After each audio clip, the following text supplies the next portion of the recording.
Olá, sejam bem-vindos a mais essa videoaula de variáveis complexas, onde iniciaremos a falar sobre a integral de Lima.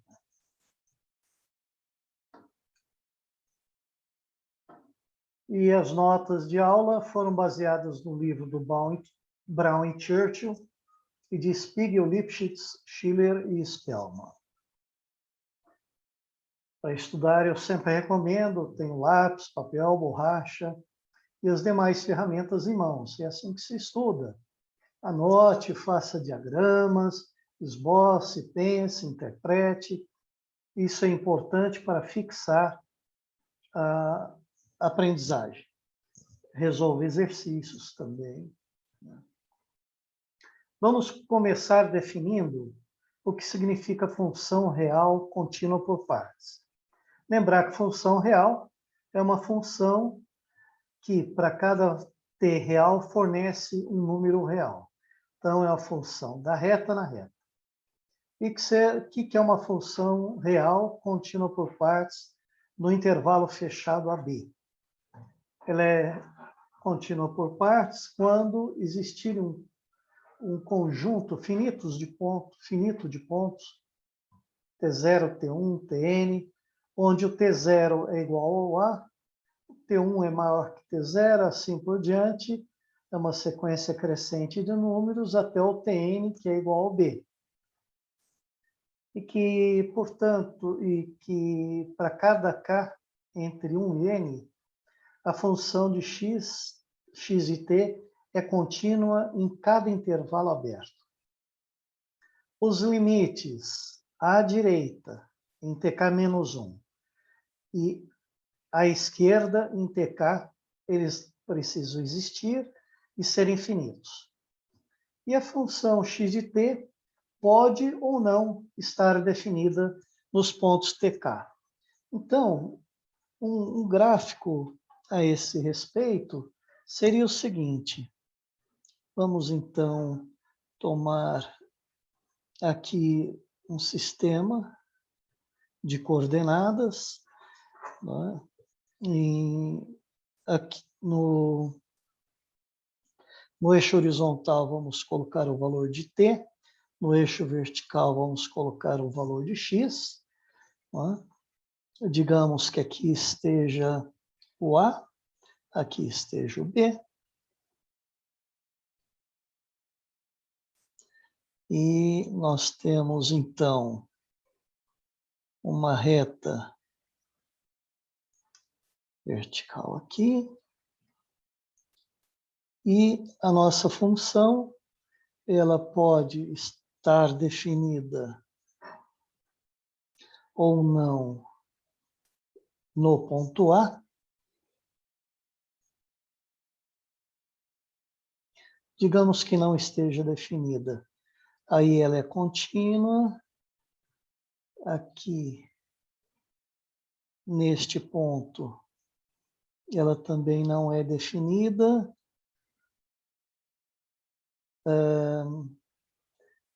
E tem uma descontinuidade aqui.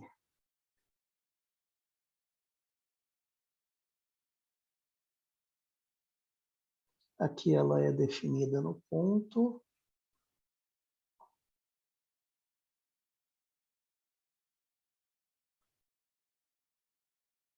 Aqui ela é definida, por exemplo, soma esse valor.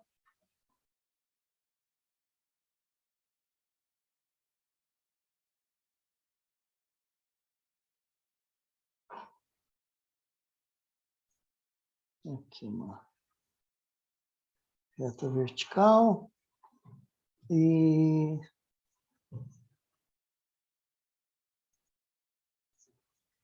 aqui um pouco acima.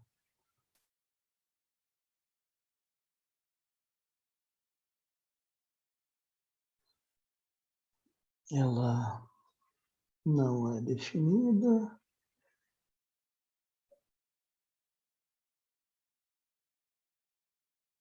E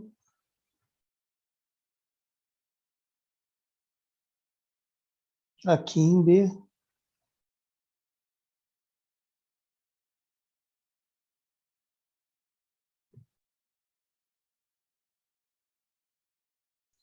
ela não está definida aqui. Não está definida aqui. Pronto, uma função assim, em que esse seria, o A é o próprio T0, esse seria o T1, esse seria o T2, e o B seria o T3 no caso desse exemplo. O N seria 3. Observe que vamos tirar, vamos deixar ela indefinida aqui.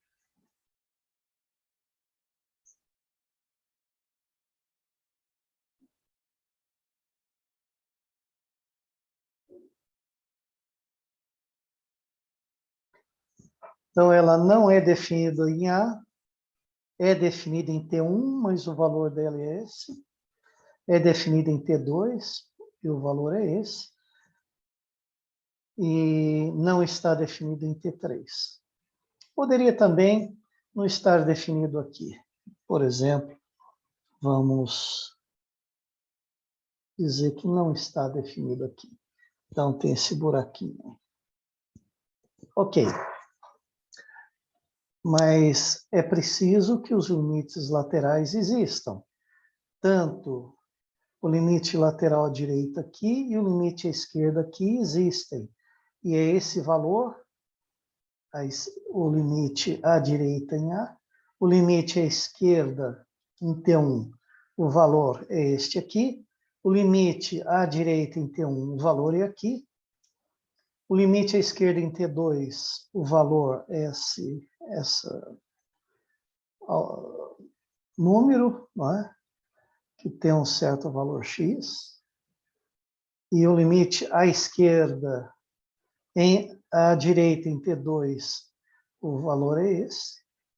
O limite à esquerda em T3, o valor é esse, dessa altura. Portanto, a nossa função é contínua por partes. Não pode ser algo do tipo 1 sobre x, do intervalo de 0 a 1, por exemplo. A função 1 sobre x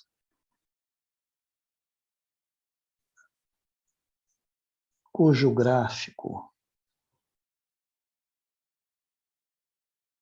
entre 0 e 1 é algo assim. Opa. Vamos retornar aqui, cujo gráfico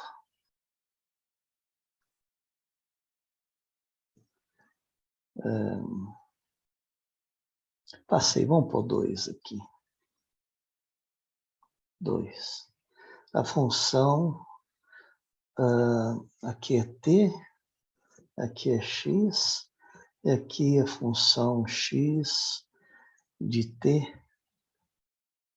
é igual a 1 sobre t. Esta função, no intervalo que vai de 0 até 2, ela não é contínua por partes, porque quando eu faço o t tender a 0 pela direita, o x de t vai para o infinito. Né? Então, o limite de x de t, nesse exemplo aqui, quando o x tende a 0 pela direita, é infinito. Portanto, ela não é contínua por partes. E como é que a gente define a integral de A até B de uma função contínua por partes? Como sendo a soma das integrais em cada intervalo onde ela é contínua.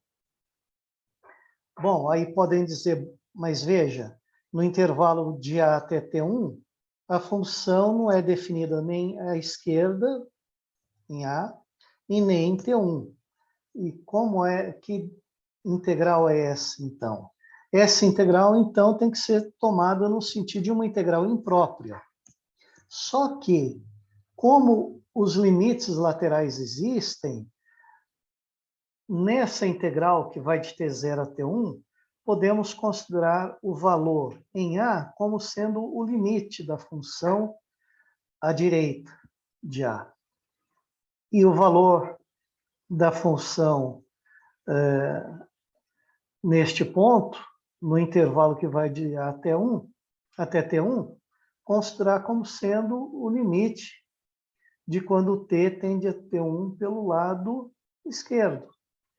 Isso vai apenas mudar o valor da função nesses dois pontos, o que não altera a integral. Então, quando eu integro de A até 1, eu considero a função que é contínua e nas extremidades aqui, nós consideramos os valores dela como sendo o limite da função em A quando o t tende a T0 pela direita. E o valor da função em T1, para calcular a integral nesse intervalo, como sendo o valor do limite de quando t tende a T1 pela direita. E aí a função fica contínua, e aí é uma integral comum, não é? Ok. E cada integral dessas, então, se torna uma integral definida, cujas propriedades nós já estudamos, né?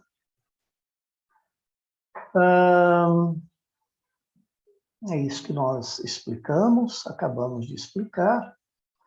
E vamos, então, agora considerar uma função complexa, de valor complexo e variável real.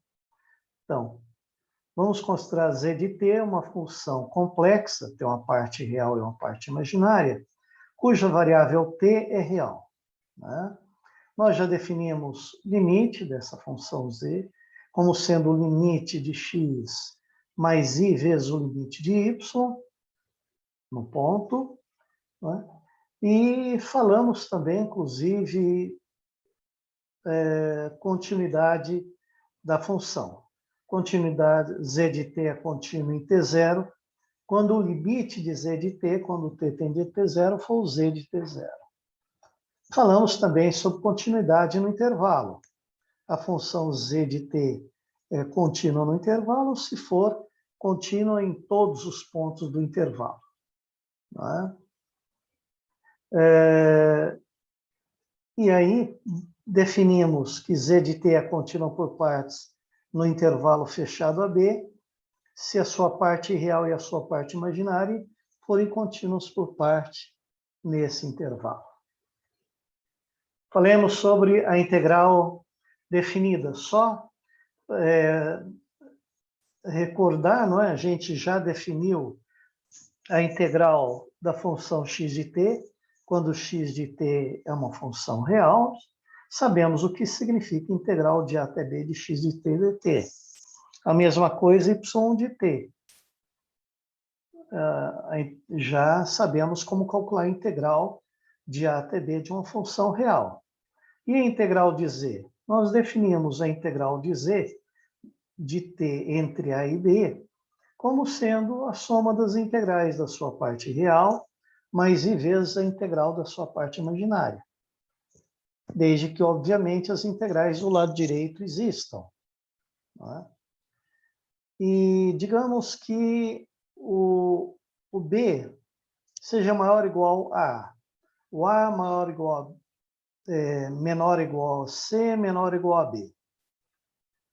Nós vamos definir, então, a integral de b até a, onde agora o b é maior ou igual a, como sendo menos a integral de a até b. Exatamente como fizemos lá nas integrais de funções reais, né? Quando eu altero os limites de integração, eu troco o sinal.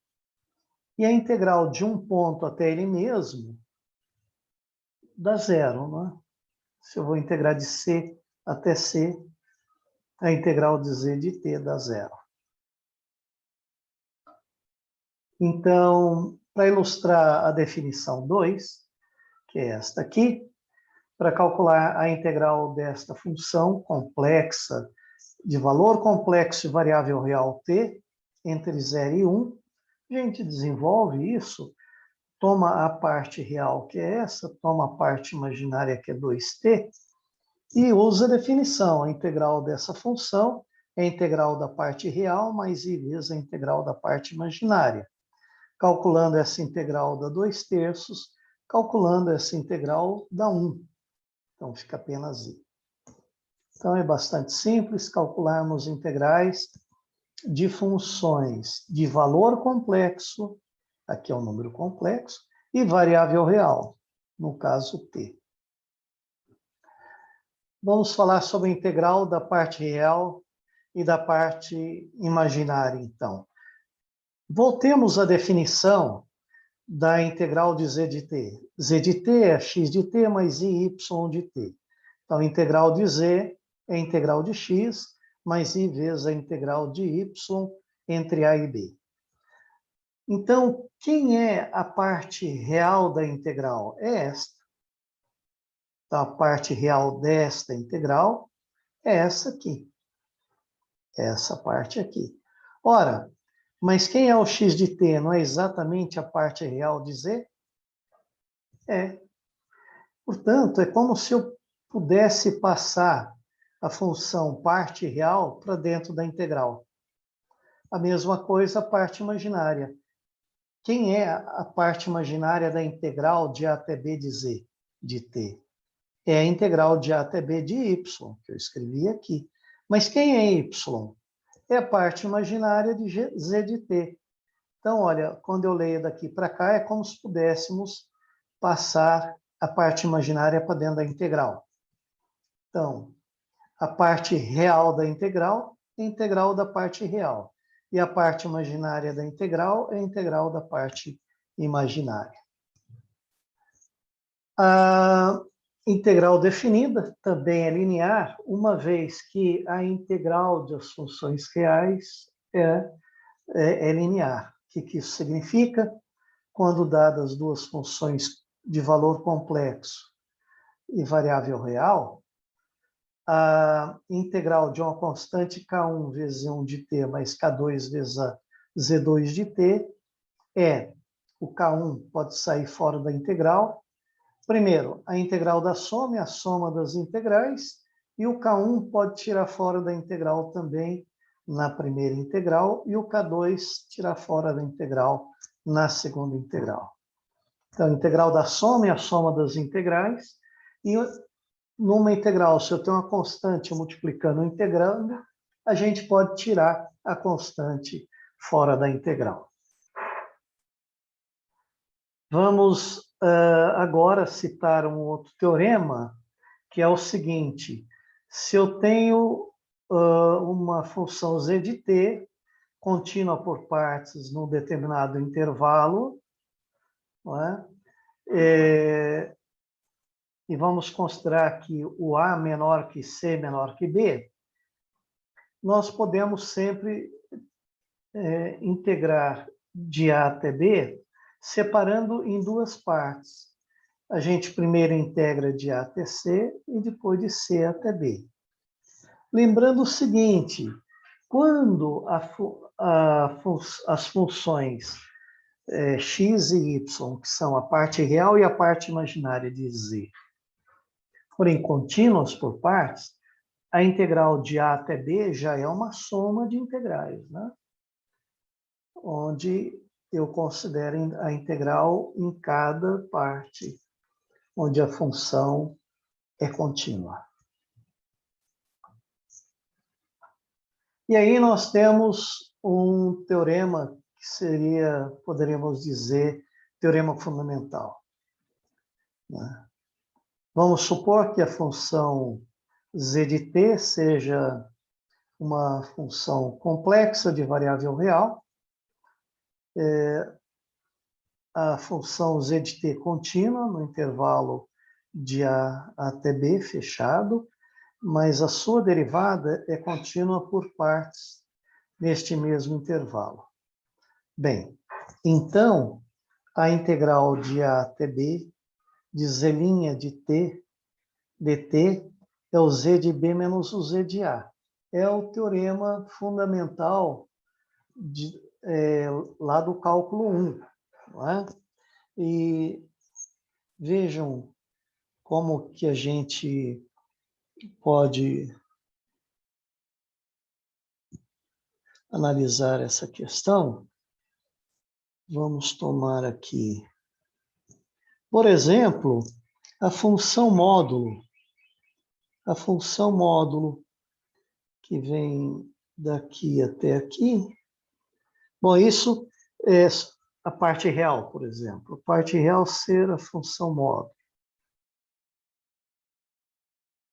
Então, assim.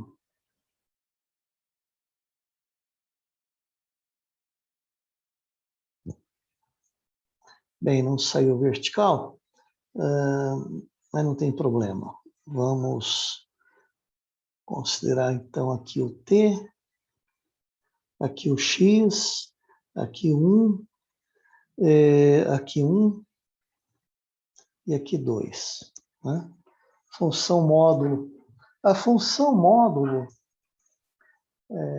de t, aliás, aqui a função x de t, nesse caso, é a função módulo de t menos 1. T real. Né? Por exemplo, algo assim. O meu z tem uma parte, o z tem uma parte real, x de t, e tem uma parte imaginária, y de t. Observe que a função módulo de t menos 1, ela não tem derivada nesse ponto. A derivada dela entre 0 e 1, aqui é o 0, né? Entre 0 e 1 é menos 1. E entre 1 e 2 é 1. Então, o gráfico... Então, o gráfico da derivada, vamos mudar aqui. Vamos pôr o centro na metade aqui. Então,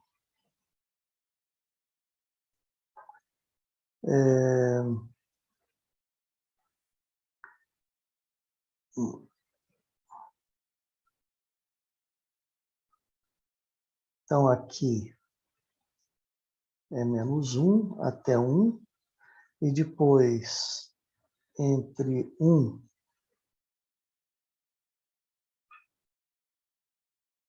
aqui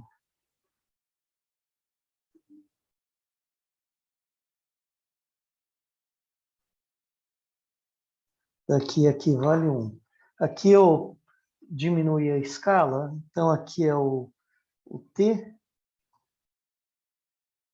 aqui é o t, e aqui é o x', de t. Né? A função, ela não é definida...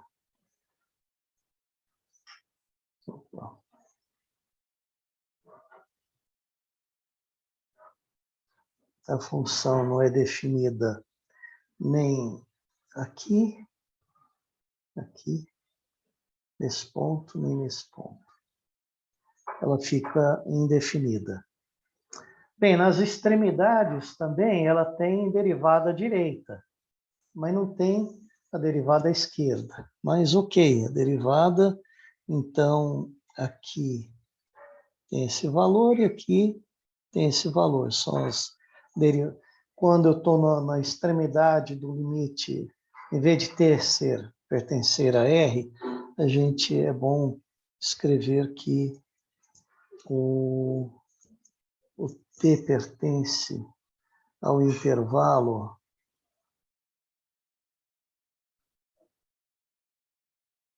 que vai de 0,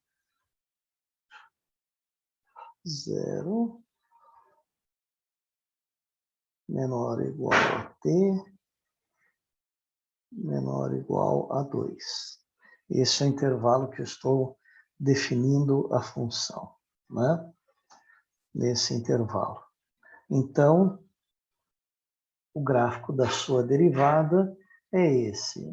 Nesse limite esquerdo do domínio de definição, nós temos uma derivada à direita.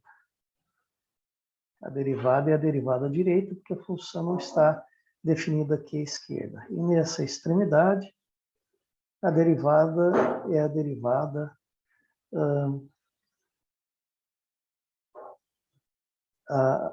aqui à esquerda e aqui a derivada à direita.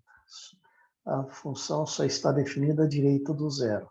E aqui a função só está definida à esquerda do 2. Então, são as derivadas. Aqui é a derivada à direita e aqui é a derivada à esquerda.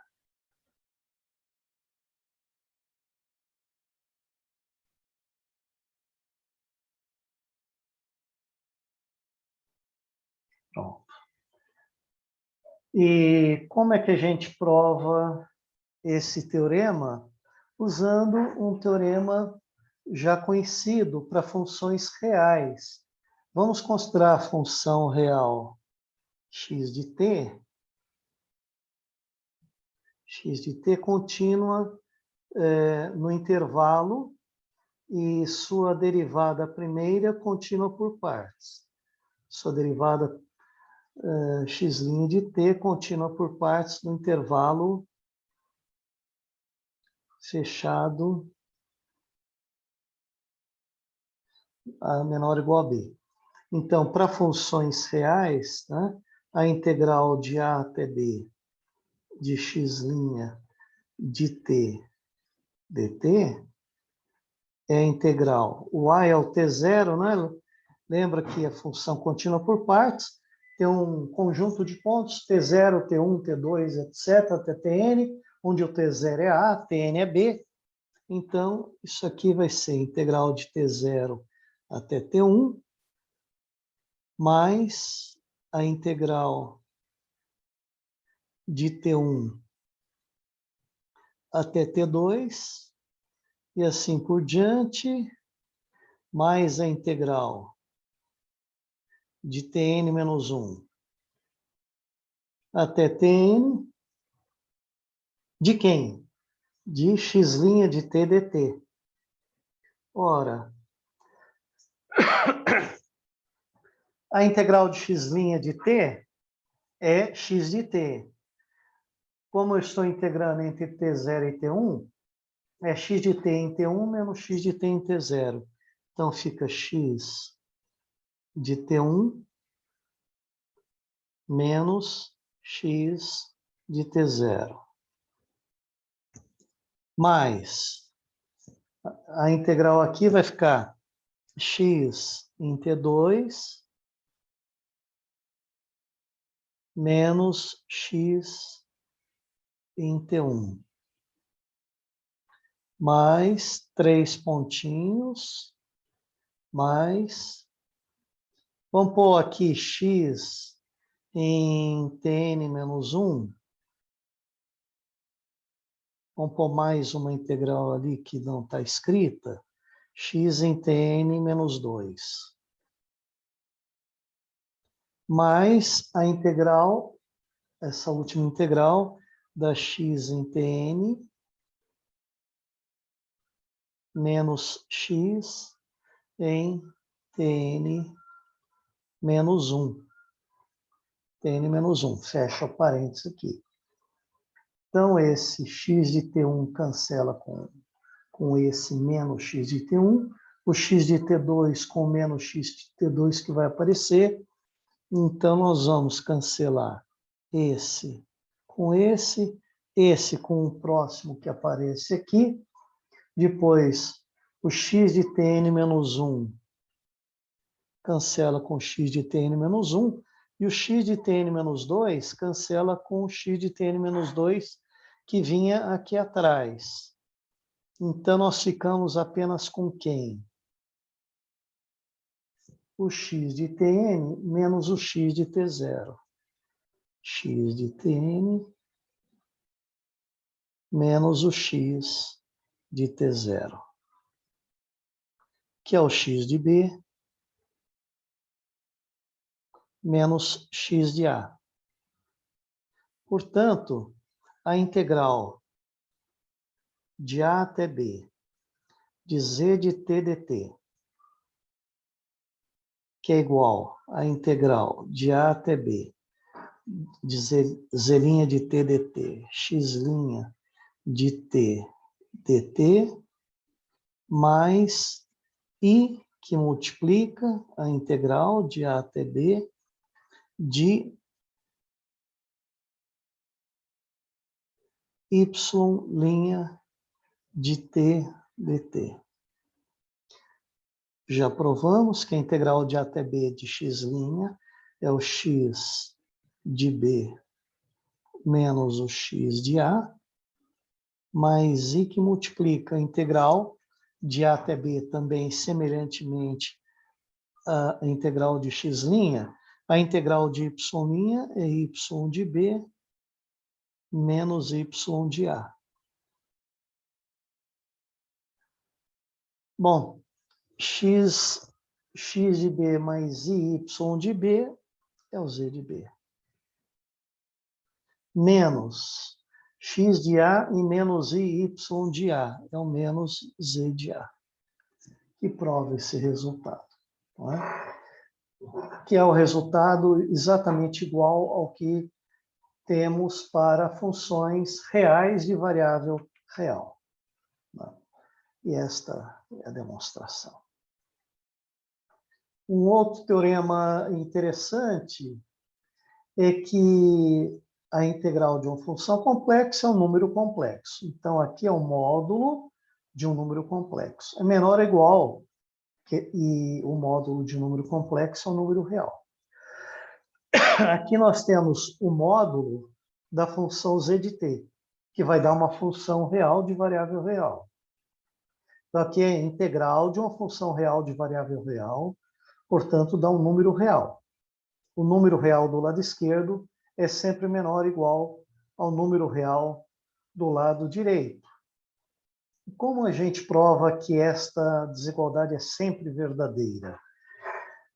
Primeiro, a gente tem que destacar o caso quando a integral aqui dentro for zero. Aí, se essa integral é zero, a gente observa que essa integral aqui, como o módulo de uma função é uma função positiva ou nula, a integral de uma função real positiva ou nula é sempre maior ou igual a zero. Sempre. Não é? Portanto, se a integral de z de t for zero, o módulo dela é o módulo de zero que vale zero.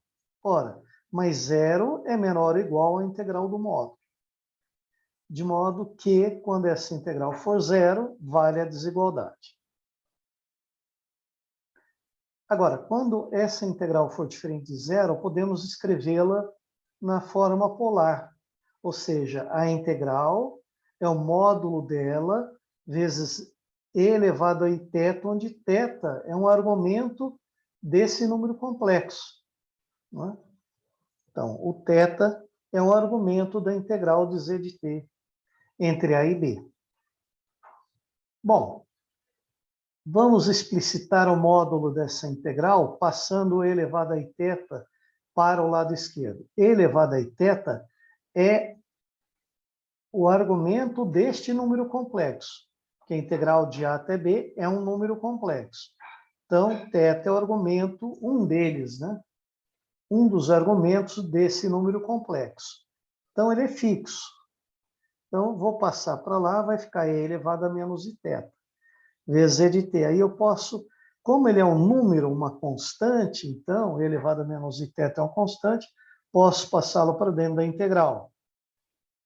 E aí, ficamos com esta expressão. Ora, agora observe o seguinte, o lado esquerdo, por ser o módulo de um número complexo, é um número real. Como este é igual a este, esse número também é um número real. Essa integral aqui resulta no número real. Se ele resulta no número real, ele é igual à sua parte real, evidentemente. Se eu tenho apenas digamos, um número x real, não é? Quando eu tomo a parte real desse número real, dá o próprio x, como a gente observa aqui, dá o próprio x, porque ele não tem parte imaginária. Então, ele é igual à sua parte real. E nós vimos que podemos passar a parte real para dentro da integral ali atrás. Parte real disso aqui. Bom, mas a parte real de e elevado a menos θ é sempre desse número aqui, a parte real de um número complexo, isso é um número complexo, é sempre menor ou igual ao seu módulo. A gente observou isso quando estudou números complexos. E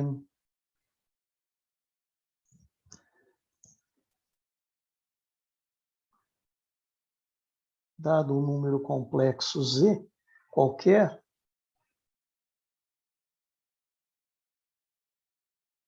dado um número complexo Z, a parte real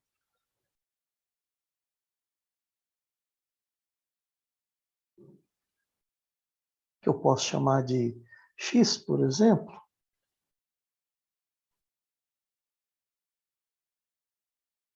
podemos chamar de x, esse número aqui é sempre menor que essa distância, que é o módulo de z.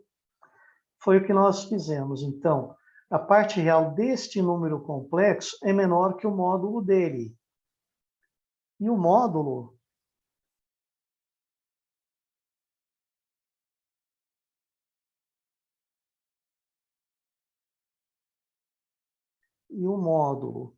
de e elevado a menos iθ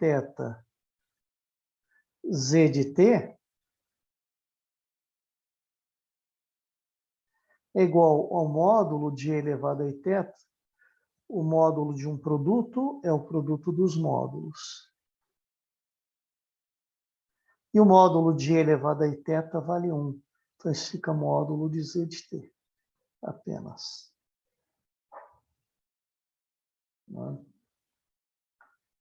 Módulo de z de t. Então, a parte real é menor ou igual ao módulo desse número. E o módulo desse número é igual ao módulo de z de t. Né? Ok, então provamos a desigualdade de que o módulo da integral é menor ou igual à integral do módulo. Esses números aqui estão explicados aqui embaixo, porque dessa igualdade, desta e desta desigualdade. Foi o que nós acabamos de explicar. Então, é um resultado importante que vai ser utilizado com frequência mais tarde. Lembre-se bem disso. Dado uma função z de t, função de valor complexo variável real, que a sua integral entre a e b, o módulo dela é menor ou igual à integral de a até b do módulo de z de t. E lembramos que aqui também não se aplica o teorema do valor médio para essas funções complexas. Lá no caso real, se z fosse uma função real, de variável real, a integral de a até b de uma função z contínua seria z num ponto do intervalo multiplicado por b menos a. Mas esse teorema não vale aqui para função complexa de variável real. E um exemplo é a função e elevado a it, que quando a gente calcula a integral de a até b dessa expressão entre 0 e 2π, né, essa integral e elevado a it, que é cosseno de t mais i seno t, entre 0 e 2π dá zero. Mas o módulo de e elevado a it, que é o e elevado a it, é cis-t. Recordando, né? E elevado a it é cosseno de t mais i seno t, que é cis-t. Então, o módulo vale 1. Né? E no intervalo que vai entre 0 e 2π, o produto B menos A é 2π. Né? O B é 2π, o A é 0.